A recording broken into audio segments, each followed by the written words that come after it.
सभी साथियों को मेरा नमस्कार। जैसा कि आप सभी लोग जानते हैं, मैं आप लोगों के समक्ष यूपी बोर्ड क्लास 12 के अंतर्गत 2022 से 25 तक जितने भी इंग्लिश क्वेश्चन पेपर हुए हैं, उन सभी का सॉल्यूशन एक बेहतरीन तरीके से आप लोगों के समक्ष डिस्कस कर रहा हूं। तो आज हम 2022 के अंतर्गत जो सेकंड सेट आपका हुआ है, इसे डिस्कस करेंगे। जैसा कि आप देख सकते हैं, पेपर कोड है 3 से 16 EF। तो आइए साथियों, बिना समय वेस्ट किए हुए इस वीडियो को शुरू करते हैं।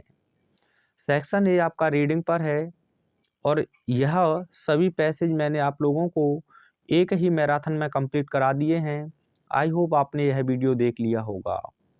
और सेक्शन बी की बात करें तो साथियों, सभी इम्पोर्टेंट लेटर और आर्टिकल्स मैंने आपको प्रोवाइड कर दिए हैं। तो आइए आज हम इस वीडियो में सेक्शन सी को सबसे पहले कवर करेंगे, जिसमें आपको first question one word substitution से दिया है।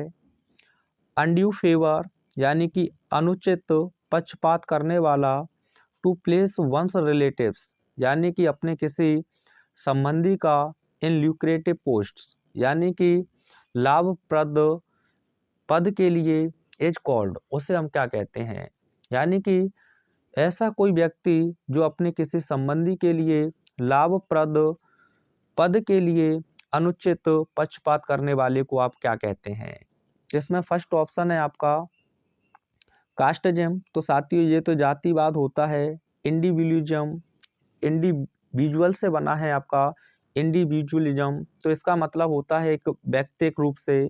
और सेकुलरिज्म आप सभी लोग जानते होंगे, तो इसका राइट आंसर हो जाएगा आपका भाई भतीजावाद यानी कि नेपोटिज्म। क्या हो जाएगा? फोर्थ ऑप्शन आपका बिल्कुल सही होगा। आइए यूपी बोर्ड की दृष्टि से एक दो इम्पोर्टेंट वन वर्ड में और लिखा देता हूं आपको। जैसे यहाँ पहला वर्ड मैंने लिखा वन हु लुक्स, या लुक्स के स्थान पर आपको दे सकता है वो टेक्स। ठीक है, क्या दे सकता है? Takes the bright side of a thing ठीक है भाई। यानी कि एक ऐसा व्यक्ति जो किसी वस्तु को आशा की दृष्टि से देखता हो, उसे हम क्या कहेंगे। आपको यहाँ एक वर्ड अंडरलाइन कर लेना है, ब्राइट साइड। किसे अंडरलाइन कर लोगे? Bright side. तो इसके लिए आप कभी भी आपको देखने को मिले ब्राइट साइड, तो आप इसके लिए आंसर लिखेंगे ऑप्टिमिस्ट। क्या लिखोगे? ऑप्टिमिस्ट यानी कि आशावादी। क्लियर है भाई सभी को? ब्राइट साइड देखने को मिले तो उसे आप क्या कहोगे? ऑप्टिमिस्ट। यहाँ कंफ्यूजन बहुत होती है। एक और इम्पोर्टेंट वर्ड है जो लगातार आपसे पूछा जाता है। ब्राइट साइड की जगह पर आपको वो पेपर में दे दे डार्क साइड।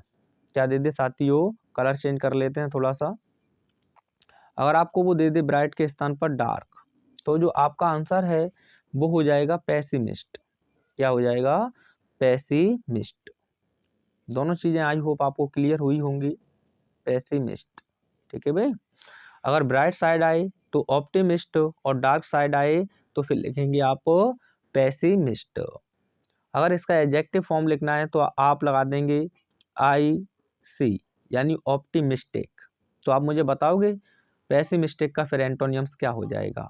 पेपर ने पूछा है, ब्राइट साइड के लिए आप आंसर लगाएंगे ऑप्टिमिस्ट और डार्क साइड के लिए लगाएंगे पेसिमिस्ट।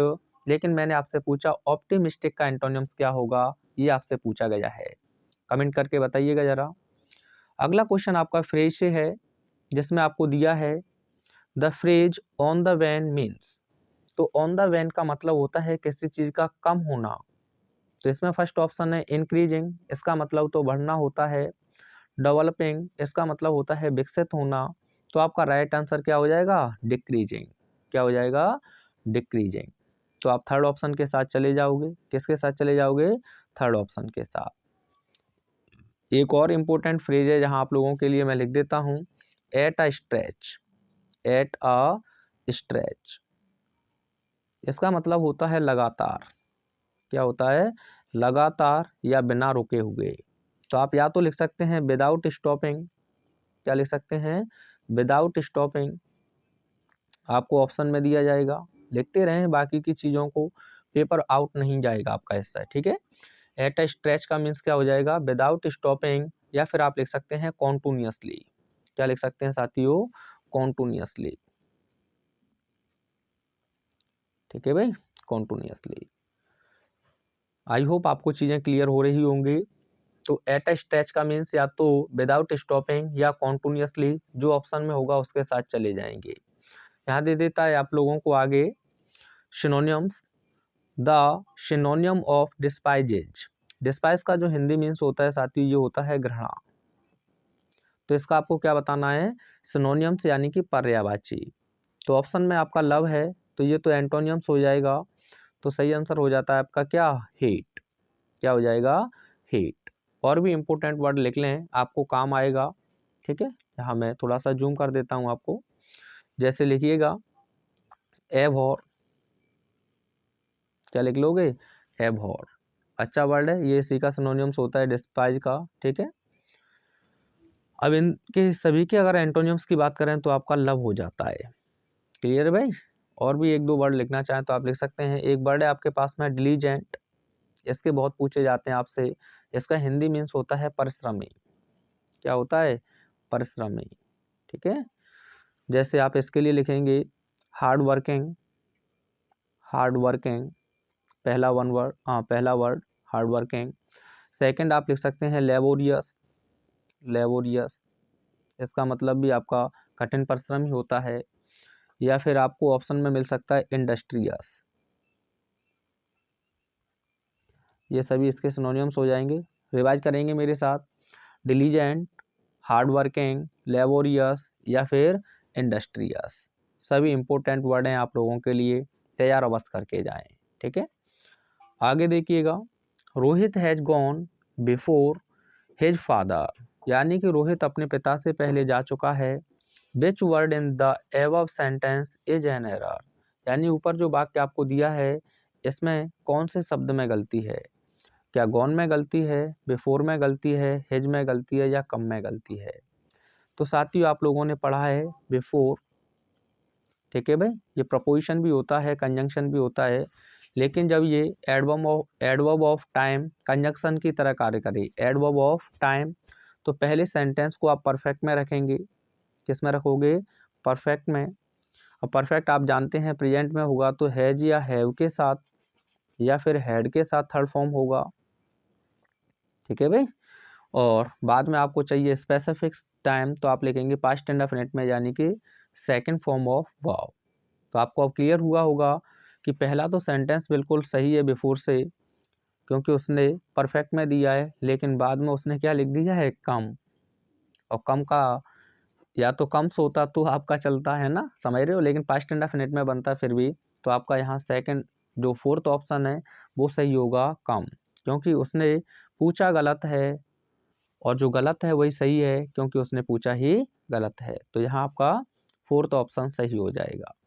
क्लियर है भाई सभी को, यानी बिफोर से पहले हमें परफेक्ट चाहिए और बाद में चाहिए क्या, पास्ट इंडेफिनिट। आगे आपसे कहता है the antonym of sewerage, sewer का आपको एंटोनियम्स बताना है। इसका सिनोनियम्स की मैं बात करूं तो ये तो हो जाता है एक्यूट, क्या हो जाता है, एक्यूट, यानी कि बिल्कुल सटीक। तो एंटोनियम्स हो जाएगा आपका फर्स्ट ऑप्शन ही मिल्ड, यानी कि हल्का, क्या हो जाएगा, हल्का। अगर मैं बात करूं बोल्ड के एंटोनियम्स की तो आप सभी लोग जानते हैं क्या हो सकता है, तो आप कहेंगे सर हम लिख सकते हैं टिमिड, और टिमिड नहीं हो ऑप्शन में तो हम लिख सकते हैं कावर्ड, क्या लिख सकते हैं, कावर्ड, ठीक है भाई। अब बताओ जरा मुझे टिमिड का सिनोनियम्स क्या हो जाएगा, कावर्ड हो जाएगा, 2025 में पूछा गया है। तो बोल्ड का एंटोनियम्स टिमिड या कावर्ड। आगे है फर्टाइल, तो इसका मतलब होता है कोई चीज़ उपजाऊ हो, तो बरेन इसे कहते हैं आप, क्या कहते हैं, बरेन, ठीक है, बंजर। हाइड माने छिपाना होता है, तो या तो आप सो लिख सकते हैं या फिर आप लिख सकते हैं रिवील, क्या लिख सकते हैं, रिवील। यहाँ तक की बातें आपको क्लियर हुई होंगी। तो सीवर का सही आंसर क्या हो जाएगा, मेल्ट। अगर बोल्ड की बात करें तो कावर्ड या टिमिड, फर्टाइल की बात करें तो बरेन, ठीक है, और हाइड माने क्या होता है, छिपाना, तो शो या रिवील। आइए बनाइए ग्रामर से क्वेश्चंस हैं। तो क्वेश्चन नंबर 5 के अंतर्गत किसी एक क्वेश्चन को आपको बनाना है, जिसमें पहला क्वेश्चन इनडायरेक्ट से है। मोहित सेड टू रीता, मोहित ने रीता से कहा, why did you stop here, तुम यहाँ क्यों रुके। तो साथियों आप देखें, रिपोर्टेड स्पीच के अंतर्गत आपको एक क्लोज एंडेड इंट्रोगेटिव सेंटेंस दिया है। जब भी आपको इंट्रोगेटिव सेंटेंस दिया जाए तो आपको ध्यान रखना है, सैड है या सैड टू, उसे आप आस्क्ड में लेके चले जाएंगे और कॉमा इन्वर्टेड कॉमाज के स्थान पर जो हमें WH वर्ड दिया गया है उसी को हम कनेक्टिंग वर्ड बना देंगे। WH वर्ड जैसे कि व्हाट, हाउ, वेयर। और जो इंट्रोगेटिव सेंटेंस दिया है इसे कंजंक्शन बनाने के बाद आगे उसे असर्टिव सेंटेंस में बदल देंगे। बात क्लियर है ना, कि अगर हमें इंट्रोगेटिव सेंटेंस दिया है तो सैड हो या सैड टू, उसके स्थान पर हम आस्क्ड का प्रयोग करेंगे, कॉमा इन्वर्टेड कॉमाज के स्थान पर WH वर्ड रहेगा और इंट्रोगेटिव सेंटेंस को हम असर्टिव सेंटेंस में बदल देंगे। जैसे आइए बनाते हैं इनका आंसर। पहला क्वेश्चन है मोहित, तो जहां आप लिखेंगे सबसे पहले मोहित, सैड या सैड टू को आप बदल देंगे आस्क्ड में और यहाँ लिखेंगे आप रीता। क्या लिखोगे, रीता। अब WH वर्ड है आपका भाई, इसी को आप यहाँ लिख देंगे कॉमा इन्वर्टेड कॉमाज के स्थान पर। अब इसका जो हिंदी अर्थ है वो है कि क्यों। क्या है, कि क्यों। यू को आप रीता से चेंज करेंगे तो ये हो जाएगा आपका सी, क्योंकि यू अपने आप में सब्जेक्टिव केस में है और रीता का आप प्रोनाउन केस लिखेंगे तो हो जाएगा सी। डेड को आप पास्ट परफेक्ट में ले जाएंगे तो आपको लिखना होगा हैड और स्टॉप का थर्ड फॉर्म लिखेंगे तो ये हो जाएगा साथियों स्टॉप्ड। क्या हो जाएगा, स्टॉप्ड। ठीक है, और हियर का आप सभी लोग जानते हैं क्या हो जाएगा, देयर। ठीक है भाई। तो मोहित आस्क्ड रीता, मोहित ने रीता से पूछा, why she had stopped there, कि वह वहां क्यों रुकी थी। आइए अगला सेंटेंस देखते हैं। आगे है the teacher said to the children, यानी कि अध्यापक ने बच्चों से कहा, do not quarrel with your sisters, यानी कि अपनी बहनों से मत लड़िए। तो इम्परेटिव सेंटेंस है साथियों, और इम्परेटिव सेंटेंस में अगर डू नॉट आपको दिया है यानी कि निगेटिव है तो सैड या सैड टू के स्थान पर आप लिख सकते हैं फॉरवर्ड। एडवाइड का भी यूज कर सकते हैं आप, लेकिन फॉरवर्ड अगर आप लिखते हैं तो ये अपने आप में एक नेगेटिव वर्ड है और इसका मतलब होता है मना करना। क्या होता है, मना करना।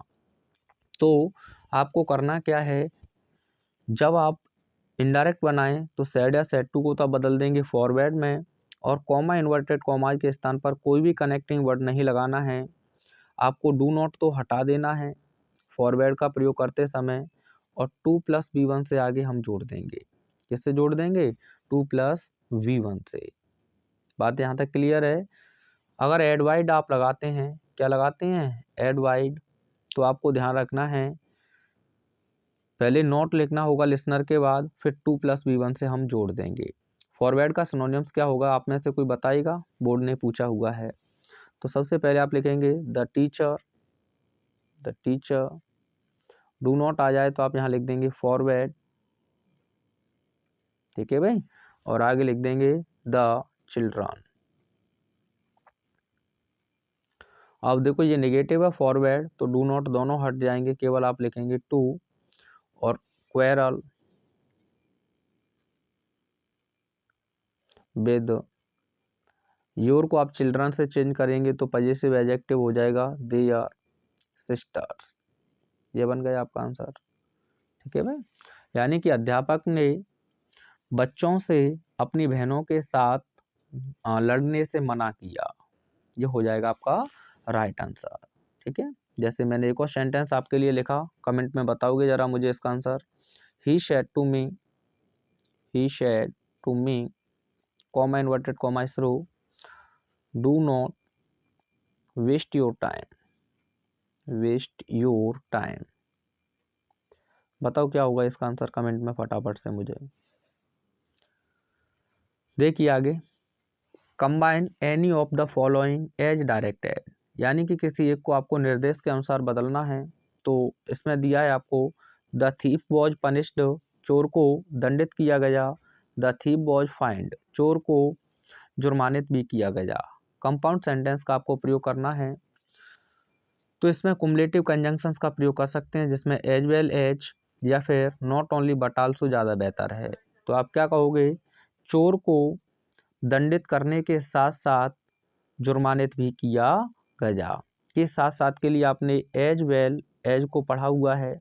किसे पढ़ा है, एज वेल एज। आप ऐसे भी कह सकते हैं, चोर को न केवल दंडित किया गया बल्कि जुर्मानित भी किया गया। तो not only but also say भी आप जोड़ सकते हैं। ऐसे क्वेश्चंस पे आप ध्यान रखेंगे, जब दोनों चीज़ें एक साथ चल रही हों तो वहाँ कुमुलेटिव कंजंक्शंस का आप प्रयोग करेंगे।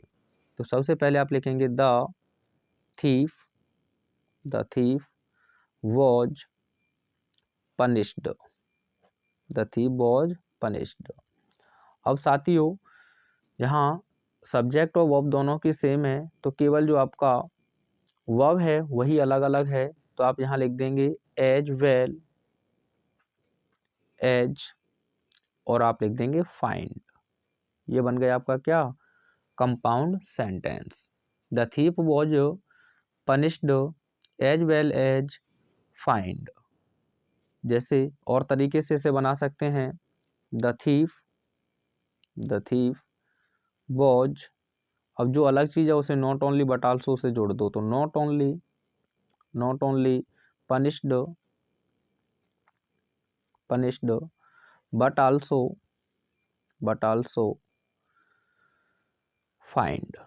ठीक है, नॉट ओनली का इस प्रकार से यूज करेंगे आप, यानी कि चोर को ना केवल पनिश किया गया बल्कि उसे जुर्मानित भी किया गया। ऐसा ही मैं एक सेम टू सेम सेंटेंस दे रहा हूँ, इसे मुझे कमेंट में बनाओ ज़रा। जैसे मैंने लिखा माई फ्रेंड इज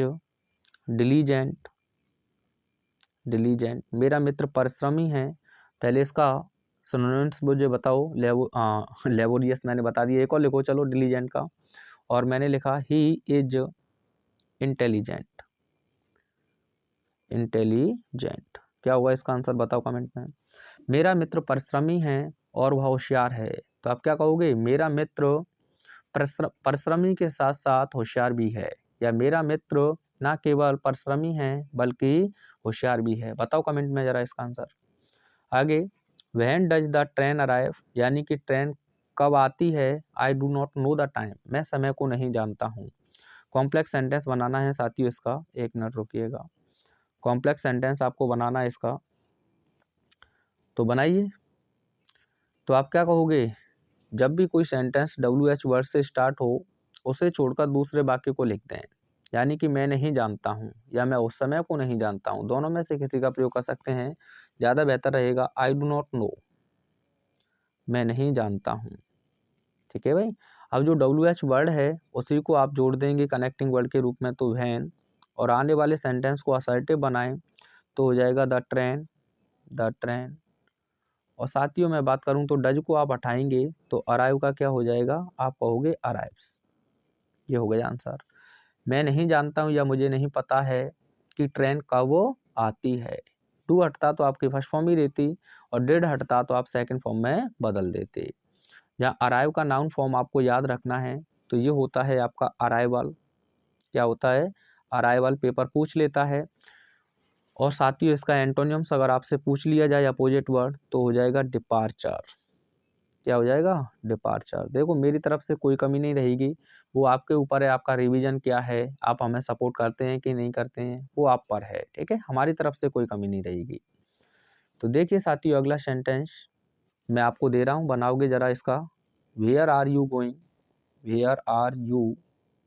गोइंग, आप कहाँ जा रहे हो। आई डू नॉट नो, इसका कमेंट में बनाओ क्या होगा, कॉम्प्लेक्स सेंटेंस। सभी चीज़ें आपकी 28 सेट से क्लियर करा दूंगा मैं, ये दावे के साथ कहता हूँ। ठीक है भाई। आगे देखिए, Kashmir is not so hot as Bhopal, यानी कि कश्मीर उतना गर्म नहीं है जितना कि भोपाल। कंपैरेटिव में से आपको बदलना है। तो साथियों, जब ऐसा स्ट्रक्चर आपको दिया जाए जिसमें सब्जेक्ट नंबर हमको फर्स्ट दिया है, उसके बाद लिंकिंग वर्ब है, जैसे हेल्पिंग वर्ब आप कह रही हैं। उसके बाद हमें नॉट दिया है, फिर सो दिया है नेगेटिव में, फिर पॉजिटिव डिग्री है, और उसके बाद एज के बाद सब्जेक्ट नंबर सेकंड है। ठीक है, जब भी ऐसा दिया जाए और कंपैरेटिव बनवाए तो आपको सबसे पहले सब्जेक्ट नंबर सेकंड को लिखना है। उसके अकॉर्डिंग ही आपको हेल्पिंग वर्ब, जैसे आप लिंकिंग वर्ब भी कह सकते हैं, लिखनी है। नॉट दिया है तो वो हटा देना है, नहीं दिया है तो लगा देना है। ये सुन रहा है ना तो नॉट के स्थान, हाँ नॉट दिया है तो हटा देना है, नहीं दिया है तो लगा देना है। और जो पॉजिटिव डिग्री है उसे आप कंपैरेटिव में ले जाएंगे। उसके बाद आप पढ़े हैं, हमें देन का प्रयोग करना है, और फिर अंत में लिख देंगे आप सब्जेक्ट नंबर फर्स्ट। ये स्ट्रक्चर आपका बन जाएगा क्या, कंपैरेटिव डिग्री।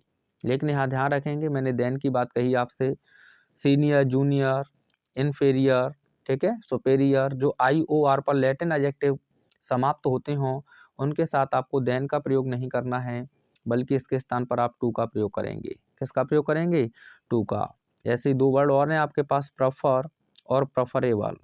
प्रेफर और प्रेफरेबल, ठीक है भाई, प्रेफर और प्रेफरेबल। ना तो इनसे पहले मोर लगाना है और ना इनके बाद देन, केवल और केवल टू। जैसे दो एग्जांपल मैं दे देता हूँ, ही इज जूनियर देन मी। बताओ इसका आंसर क्या होगा। एक और लिखा मैंने, यानी कि death is more preferable than dishonour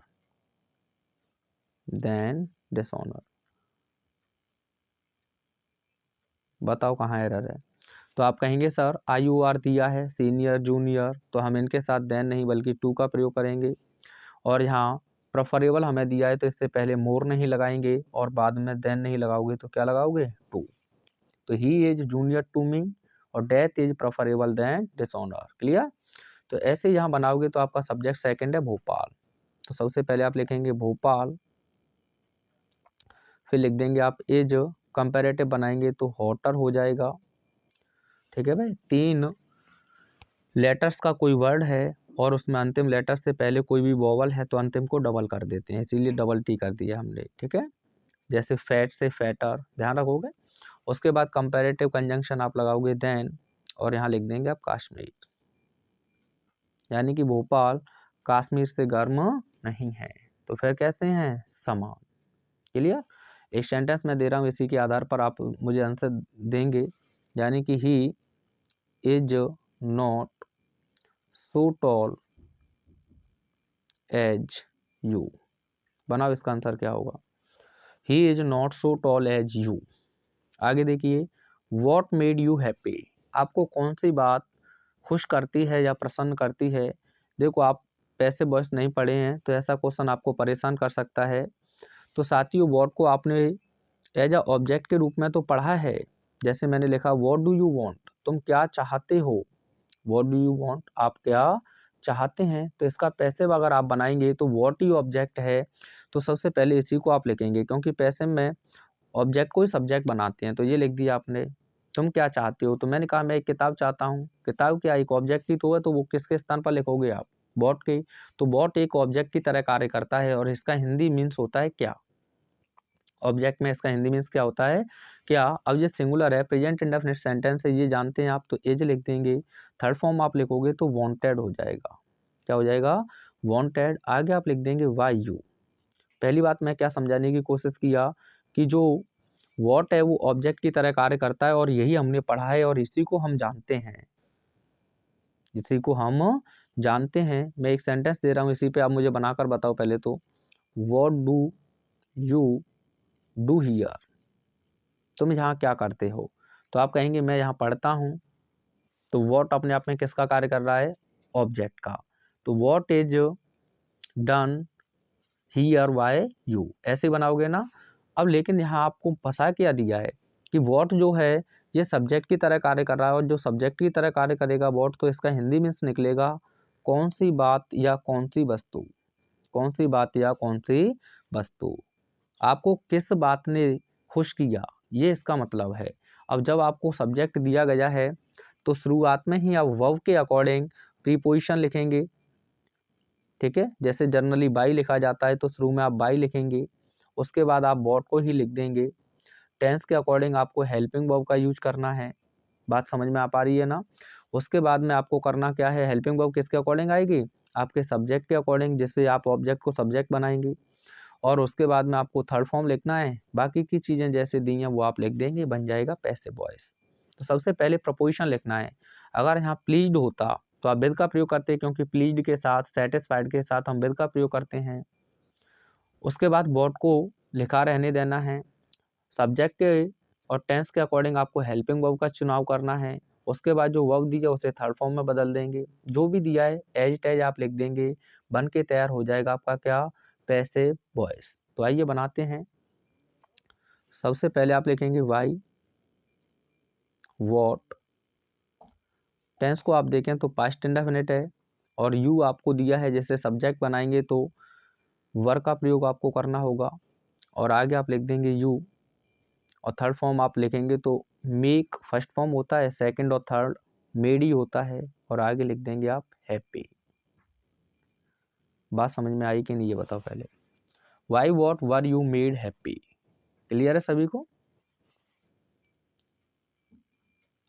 एक सेंटेंस और मैं दे रहा हूं, वॉट